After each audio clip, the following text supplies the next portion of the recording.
Hey, what's up? Welcome back to Stefs Rock Show. Our next guest I met a while ago backstage at Aftershock, Alex Grey. Thanks for coming by. Absolutely. Thank you for having me. Of course. Dude, you look the same. You look gorgeous. You haven't aged a day. Well, maybe a day, maybe two. I'll give you two. Maybe one or two. We were just saying before we came on the pod, trying to find a photo of us because I know we took one, but we might have lost a couple phones and computers since then. Are you still in radio? Or are you doing the podcast? What are you doing? So a little bit of all of the above. You know how it goes. So radio's in our blood. I know you got started in radio as well. Yeah. So I'm still very thankful and lucky to be doing radio.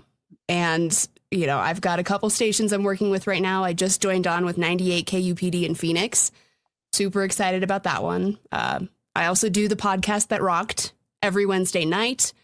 And, you know, the same thing we've been doing for, we don't need to say how many years, but interviewing lots of bands, chatting with a lot of people. So yeah, I'm still doing everything. That is, for people that aren't in the industry, hard to do. So absolutely. I tried to get back starting the podcast 2 years ago in radio, and nothing's available in Northern California. They are laying everyone off and going with out of state recordings to come here. And so the fact that you are still doing radio and able to get paid to do that, kudos to you. Thank you. Dude, yeah, what was it? A few days ago, let's just say, this week, that massive iHeart layoff, like that is just so sad.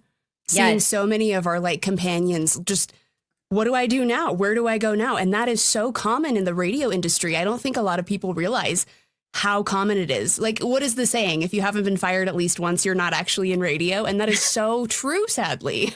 Yeah. I kind of fired myself because I got pregnant on purpose, but you know, and it was just hard to do both. My idol got let go, Nikki Black, in San Francisco. And that just bums me out because she's been such a staple in the Bay Area here in NorCal. They're letting everyone go. So yeah, that's really cool that you are still in the game.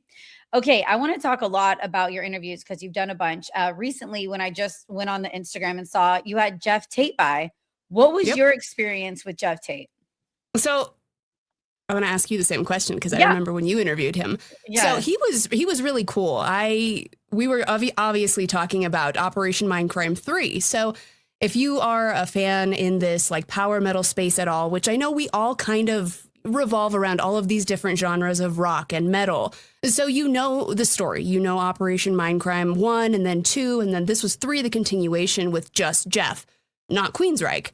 So we really talked about that. At the time, we only had the single, so we were really digging into that. I was trying to like pull out of him some exclusive, you know, like, hey, tell me more. And he was like super, super on it. He would not give me any details, but he was really nice. And we honestly just talked about like the history of Mindcrime, the whole trilogy, the story and touring and some of his world travels. So it was a great experience on my end. So I'm fascinated because when I get asked who's your least favorite guest, mine is Jeff Tate. So I laughed when I saw he just came by your show.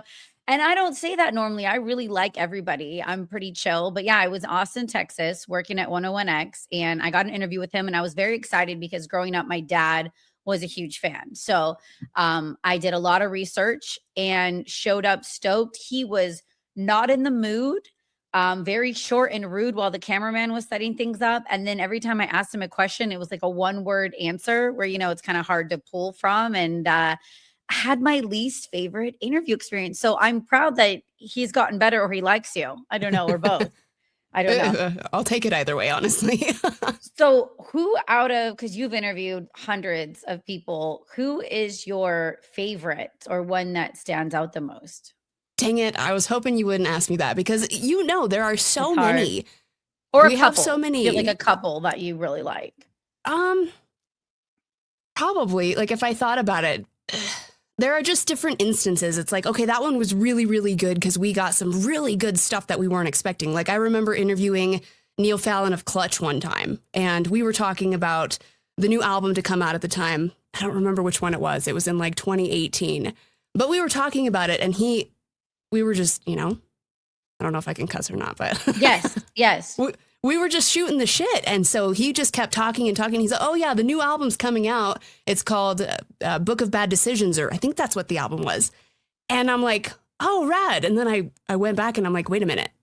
We weren't supposed to know that yet. So it was like a scoop and it was exclusive. And I'm just chatting with my friend and I'm like, damn, that was really cool. That was the first time that really happened for me, where it was like something super secret that I wasn't supposed to know that I found out.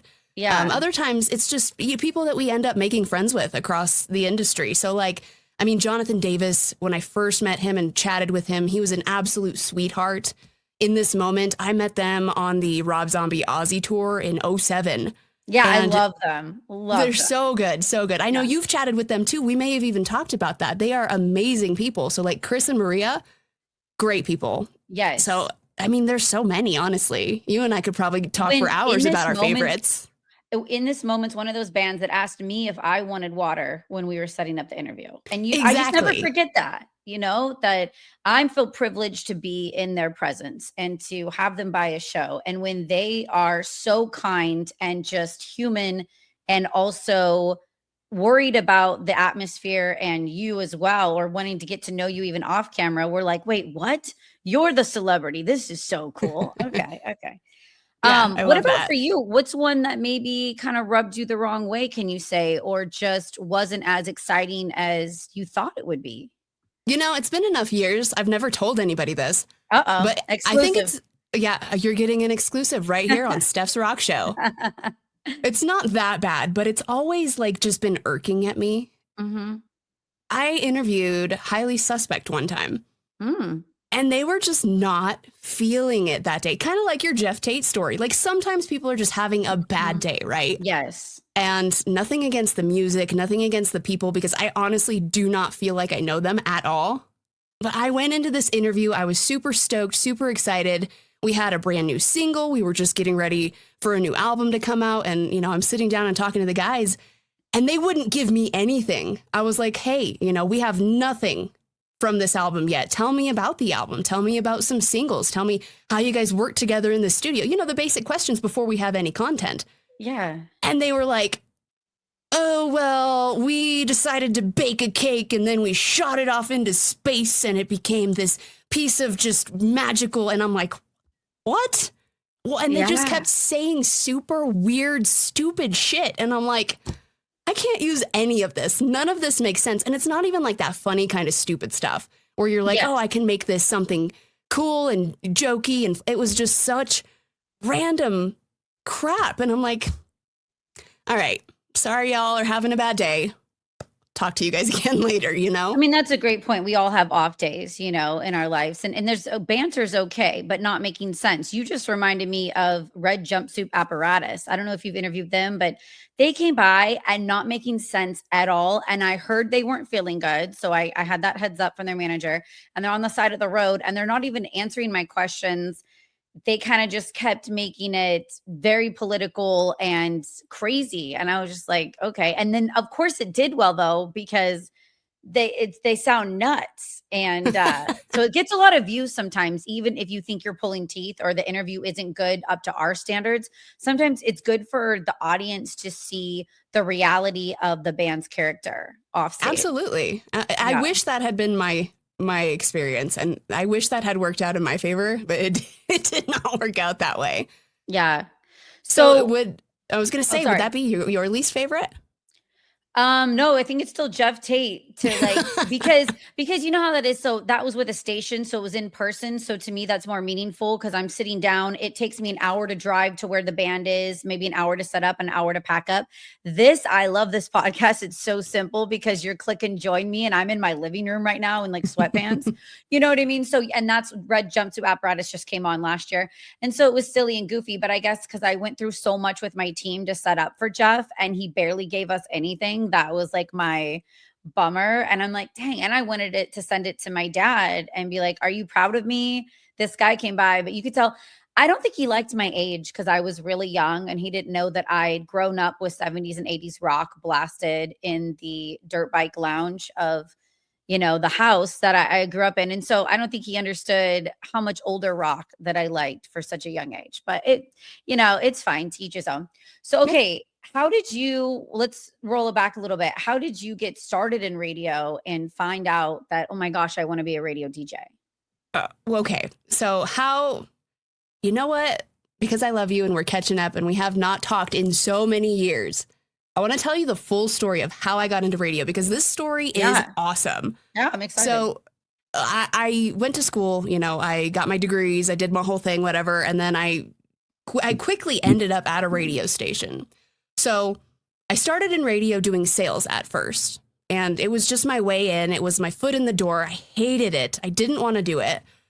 And I didn't do it for very long. So I was in the studio. I was at the station. And at the time, it was like what we're seeing now. A lot of canned content, a lot of, syndicated crap.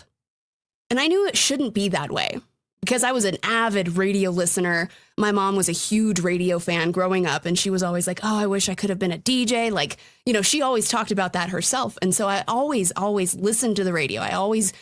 It just calls to certain people. And so I was one of those people. And so I'm sitting there trying to do my sales paperwork one day, and I'm looking over at the board, and I'm like, it is so sad. It is afternoon drive, and there's nobody here. Like, we need to have someone to talk to you. Yeah. Exactly. Like, we need to have a live local personality talking to everybody. Like, that was one of my favorite things was, oh, I'm going to call and request a song from Alex, or, I'm going to call and do the morning show giveaway with Steph. It was like always the interactive local stuff. So I was like, I could do that. There's nobody here. Nobody's going to tell me no. I could do that. I kid you not. I hopped on the board that afternoon and just started playing what I wanted and started talking. They didn't approve you and you didn't weren't hired? There was nobody there. Awesome. So, you're like, I'm making my own job right now. Yeah. And I did. And I don't know, when you're so young, because I was a baby, like a baby. And I had balls of steel. So I just did it. And so that first day I started throwing in like Slipknot and all of these songs that were a little too heavy, but it was an active rock station. So I just started playing whatever I wanted. I started talking, and it came really naturally, super weirdly enough, just because I had been listening for so many years. And that was my first day. And I just kept doing it every afternoon. One day, the boss who was out of state called me and he's like, I heard what you were doing. Keep doing it. It's working. And I'm like, you didn't get in trouble. You just. Oh, I thought he was going to fire me. Yeah. It was so cool. You were under the company though, like getting some money. I was an employee. I wasn't some rando. Yeah. You weren't, because I started as an intern and then unpaid in college. You got to start somewhere. But what was a bummer? This was a while ago. This was in 2018. I called to try to get on the river 93.7. And I said, hey, let me just pop in, because the other 3 stations, I just popped in and we saw if I worked or not with the guys there.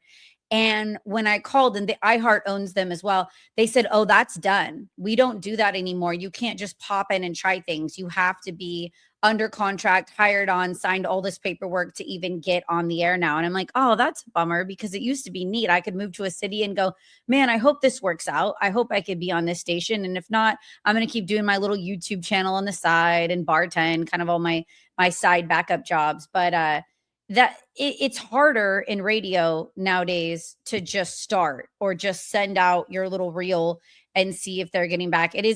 We only have one guy doing afternoons now in Sacramento, and that's it. And so we lost our morning show, which I liked. I'm such a morning show person when I'm driving the kids to school and stuff. I like the games. I like what's going on in the world, their take on it. And I love podcasting. Don't get me wrong. This last 2 years has been fun. It's so cool to connect with people like you that I haven't seen in a while and virtually. But I wish that radio and podcasting could coexist at the same time. Do you have a favorite, or do you like them both? I like them both. And I think you're right on. I think they can work together. They can work together really, really well. But, certain mindsets and certain the suits, honestly, are ruining radio.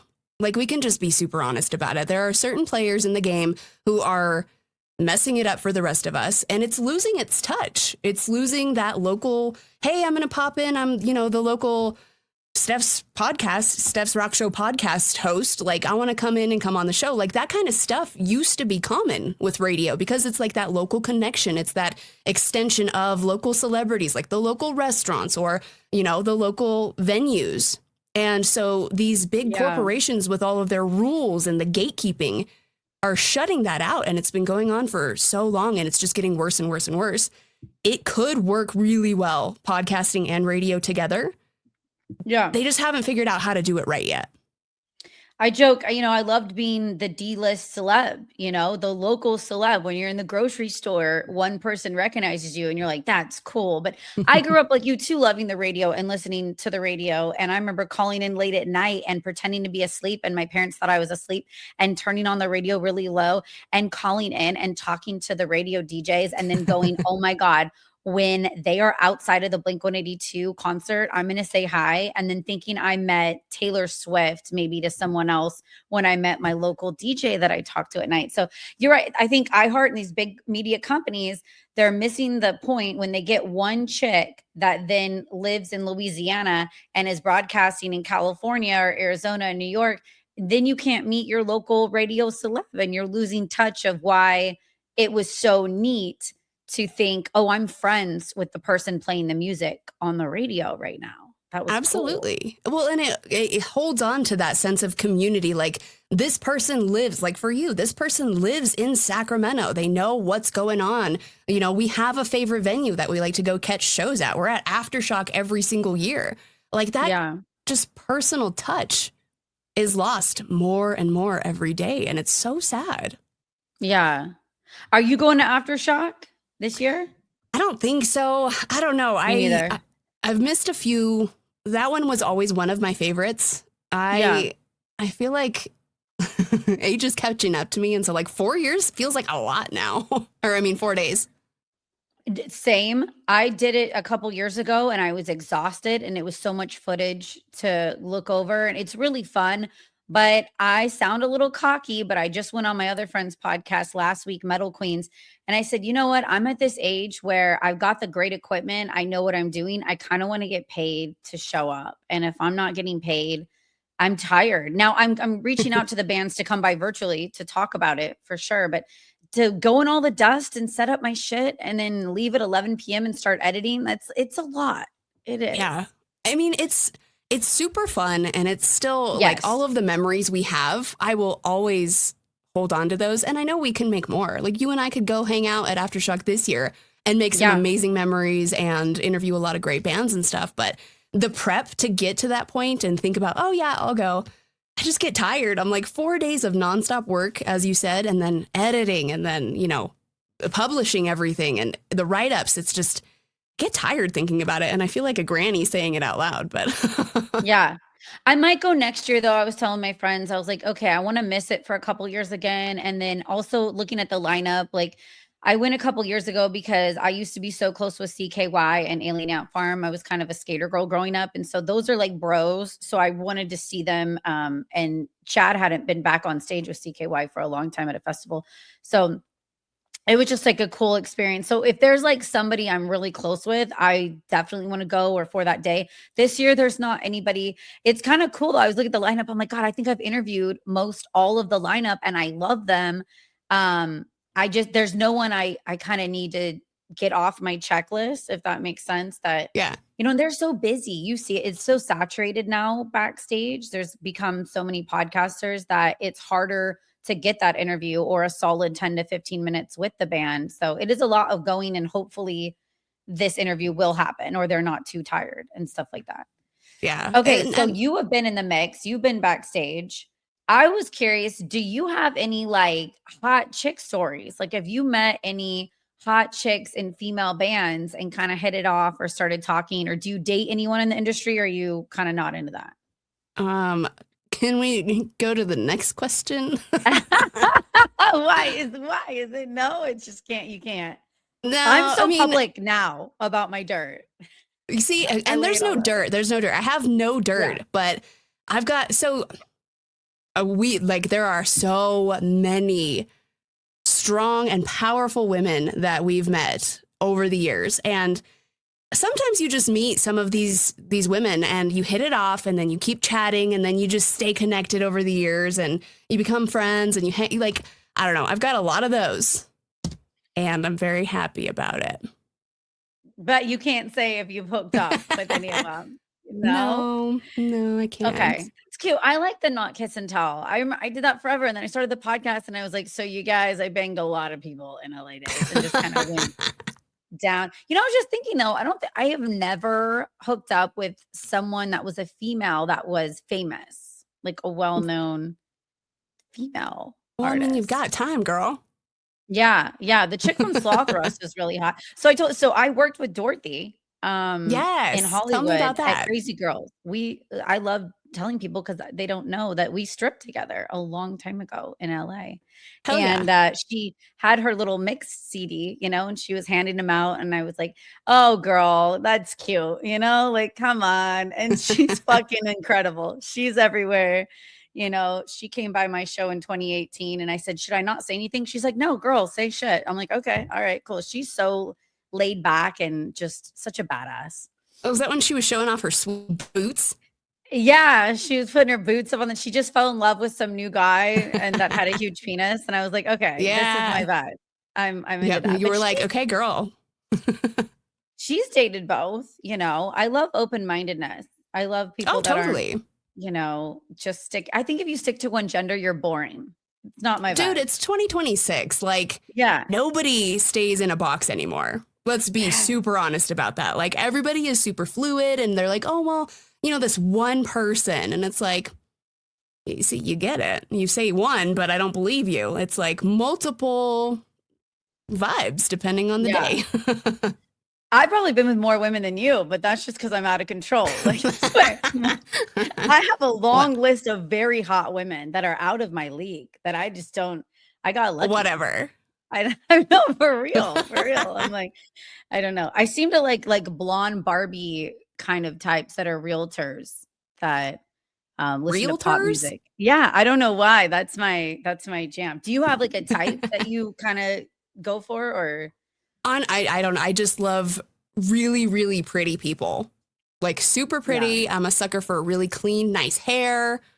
Yeah. I don't know. I know that's boring, but pretty people do it. Hair down there. I heard the bush is coming back, man.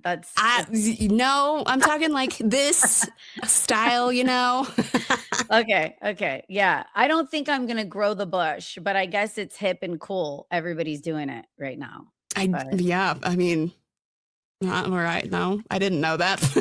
Yeah, no, I stay up to date with that stuff. You gotta. Okay, I always ask everyone to play a game, and yours I thought it'd be fun because we're both cool rocker chicks. Is this or that female-led band edition? Are you down? Ooh, yeah, let's do it. Okay. Would you pick between In This Moment or Hailstorm? I know these are hard. Yeah, this is a hard one, Steph. I know. I'm going to have to go. Let's go In This Moment. Okay. But I know like Hailstorm's incredible. I love Hailstorm, but those first 3 In This Moment albums are like ingrained in my soul. Yes. I Can Be Your Whore. I used to perform to that a lot. It's hell yeah. Oh, that's perfect. Yes. Okay. Evanescence or Kitty? Ooh, Evanescence. Yeah. She's great. Butcher Babies or Garbage? Garbage. Yeah. What do you like think one of my about top? Carla leaving the Butcher Babies and doing her own thing and Heidi just leading it? What's your vibes? So I've actually had a chance to catch up with Carla since all of this, and I'm extremely proud of her. Like, she is kicking immense amounts of ass with Lords of Acid. They just, they did their tour here. She absolutely annihilated Sick New World, and she stepped into one of her dream roles, like getting to front one of your favorite bands of all time. Who gets to do that? So she's living the dream and she's kicking ass with Lords of Acid. And the Violent Hour, her new other band, kicking ass. Like, they do great things. So I'm really, really proud of Carla. I haven't had a chance to talk to Heidi or Henry on the other side of everything. I hope. I haven't really figured out if there was any, behind the scenes happenings that we don't know if about. there's any bad beef or not. But maybe career-wise, it was a good move for her to go into other projects. Yeah, so I'm glad that on the surface and, you know, for us on the public side, there's no big drama or beef or any of that. So that's good. To have a clean break is the best way you can do something like that. Yeah, definitely. And 2, I think lead singers is a lot. I have like ADHD. I don't know where to look. I'm confused, you know? I liked it. It was fun. And I like my history with Butcher Babies goes way, way back. Like one of my favorite memories of all time, I was actually in the Monsters Ball video. Oh, cool. Yeah, it was now I gotta rad. Rewatch that. You'll see me. I've got like dripping bloody face. I like it.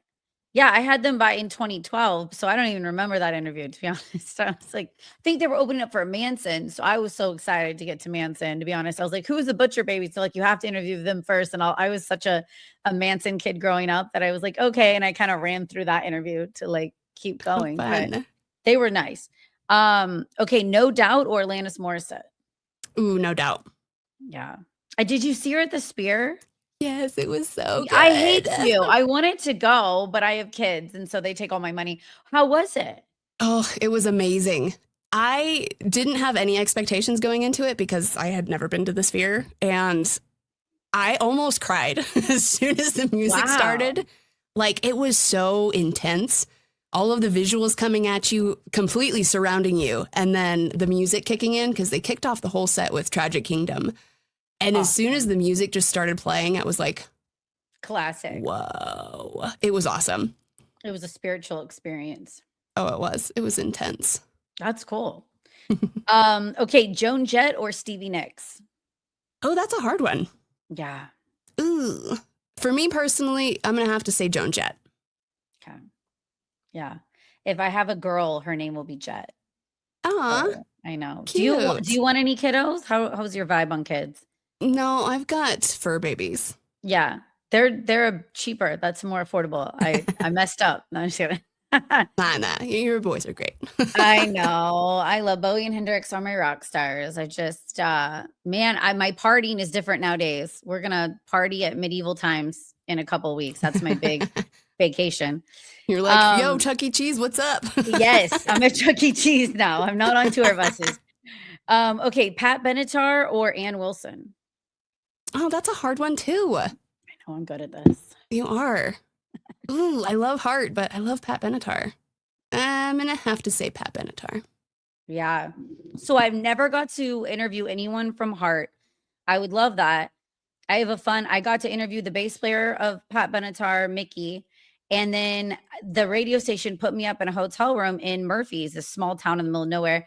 And it was right next to Pat Benatar's. I didn't know that. She woke me up and knocked on my door and said, hey, let me in. And I opened it and it's Pat Benatar. And I just watched her on stage and I was like, whoa. She's like, oh, I'm so sorry. And I was like, no, it's okay. And and like you don't react fast enough. And then I just shut the door and I was like, dang it. I really should have said like, I love you. You're a great performer. But I didn't. I just I had no makeup on and I was in my pajamas. And I was like, damn it, I'm going to bed before Pat Benatar. Like I'm getting old, got time to, have you got to talk to anyone from Heart or, Pat Benatar? I have not yet. I know that'd be cool. Well, we're not in the classic rock, kind of arena. I have some friends. That's why my friend Tracy Weedman works for Kansas and Styx. And so she had a connection with Pat Benatar. But I have divorced dad vibes because that was my big morning show in Modesto was like a white trash, fun rocker bands. And then I just love metal growing up. So that's why I try to get to metal band. What's your favorite genre? I don't know. I was like a metalcore kid growing up. I mean, I'm going to be super honest. I was like super into like Avril Lavigne when she came out. I thought she was so hardcore. And I was like, hell yeah, Avril Lavigne. I thought Spice Girls were hardcore, dude. Yeah. You're like, hell yeah, Baby Spice. Yeah. Yeah. The first band that I really gravitated toward and latched onto in like the harder music space on my own was probably Evanescence. And then from there it was like Korn, and then it was like all of those harder, and then into the metalcore with In This Moment with some of the melodies thrown in. So I don't know. I would say probably, let's just say metal. Yeah, I know. It's such a broad spectrum now. And now it's like called new metal and and all that, but I love it all. But dude, thank you so much for taking time out of your day and stopping by Stef's Rock Show. I really, if you're ever back in Sacramento, I would love to hang out and see you again, or you can stay at my house if you're, seeing a band or at Aftershock anytime. You're really cool. You're one of the really nice women in metal that didn't feel threatened or weird. It was like, cool, you need to sit somewhere. How are you doing? I want to get to know you. And I really always remember that and appreciate that. So thank you.